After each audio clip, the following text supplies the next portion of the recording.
Well, welcome back today.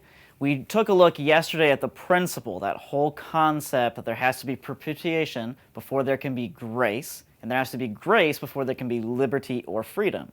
So the whole concept is that the Great Awakening with the gospel message, which provides a solution for sin and ultimately for death itself, was essential in order for there to be this push towards liberty or this push towards accountable government. So you can find the structure of accountable government in the scriptures, and we'll take a look at that later when we talk about things like the Constitution. But I just want you to keep that basic idea handy. Keep it written down in your notes. Keep it something that's on the forefront of your mind, because it's central to all of American history. Well, for today's lesson, we're going to take a look at the setting. We're going to take a look at what was going on in places like England and in places like the American colonies when the Great Awakening actually occurred. That's where the Great Awakening happened. It was in those English-speaking nations or English-speaking colonies. Well, those colonies were states. But it was all done out of a very specific environment. So let's start with England first and foremost. To give you kind of a little title for this little section, I don't always do this, but I think it'd be handy to have a title for this section. We're going to call this Sleeping Dead Man. That's because when you take a look at the culture, it really was a culture of death in some way or another. It was a culture, as we can say, that was amusing itself to death. It was a culture that essentially had nothing or no real purpose that it was living towards, certainly nothing that it was beholding as all things were being made new in the world itself. Now, we'll begin with the year 1662. That's a year you, of course, need to write down. In 1662, over in the British Isles, the Parliament of Britain passed something that was called the Act of Uniformity. And of course, this did a lot of things, but the main thing that it did, and the main thing it did towards our lesson here, is it made it so that all pastors had to be approved by the state. They actually had to teach and to preach things that the state agreed with. And so therefore they were highly limited, and they essentially were controlled by the state. As a result of this, some 2,000 pastors in the British Isles, almost all of them Puritans, decided they could no longer properly shepherd their people by having so many restrictions placed upon them. They feared that they could not properly preach the scriptures or properly tell people what holiness required or tell people properly what the state should actually do if the state controlled them. That's something that we see in modern nations like China, for example, that requires Christians to be registered and controls what they can or cannot say. Well, in 1662, when this act was published, as I mentioned, some 2,000 Puritan pastors left the pulpit. Many of them actually came over here to the Americas and actually enriched the pulpits of America. But it left behind this huge void in the British Isles. And you see it as things progress, or really as things digress over in the British Isles. For example, there was a perversion of justice at this time. There were more than 200 crimes that could be punished by death. In other words, it wasn't just crimes such as murder or rape. There were crimes sometimes of simple thievery. That if you were caught stealing a certain item or stealing from a certain office or a certain person, you could be punished by death. And so it seemed as if justice was no longer about what does the scriptures say about this crime or what should we do in terms of penalties, but it was really about how do we stop those that we don't approve of? How do we stop those lower classes by simply putting fear into them, the fear of death by the state in this case? Another thing that was happening during this era was the rise, actually, of very violent gangs, which is kind of interesting. You have this heavy emphasis on the death penalty, but you also, by contrast, have all of these violent gangs roaming the cities of places like London or Manchester, and even roaming the countryside.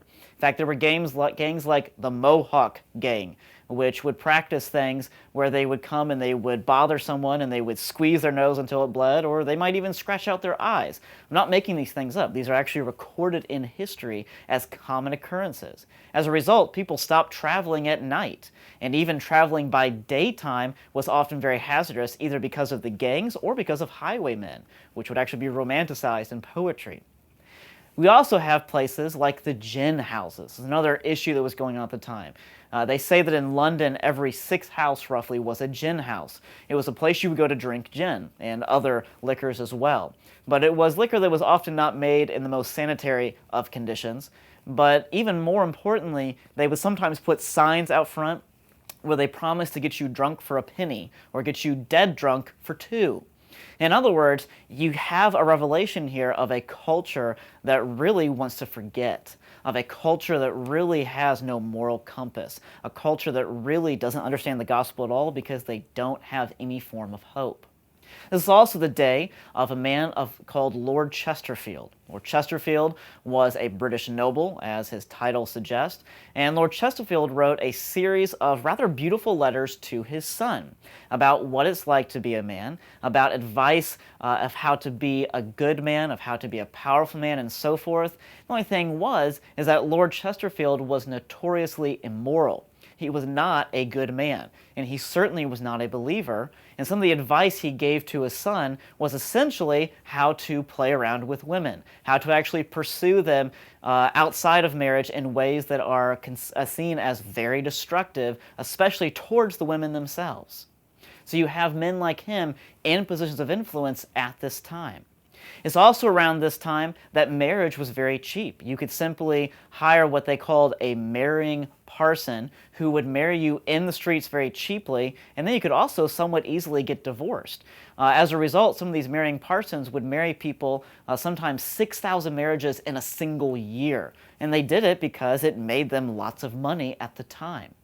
It's also during this day and age that a man like Lord Bolingbroke, who was one of the rulers, one of the great members of Parliament during this time, he himself was against Christianity. He was definitely not a believer himself, but he made a curious remark. He said that the nation, and particularly the church, was so full of corrupt leaders. In this case, the church was so full of corrupt pastors that he said it was a miracle that Christianity had even survived. In other words, he recognized one of the great lessons of history. And that is, when you look back at this time in history, even the characters we've talked about, we haven't always talked about their black marks, but you look at a character like Columbus, or you look at the various Puritans, if you dig deeply, sometimes just even dig a little bit, you will find serious sins with them. You will find serious black marks on their record. But what it proves is not that, oh, this guy somehow isn't worthy of our attention. What it proves is, A, they were a sinner, and B, it proves that it's God who actually keeps Christianity and the church surviving in the first place. That's the miracle. Christianity hasn't survived because we are somehow wonderful. We're not. You know how you treat people around you. I know how I treat people around me. Christianity has survived not because of us, because we are sinners. Christianity has survived because God himself, through the Holy Spirit, has actually kept it going.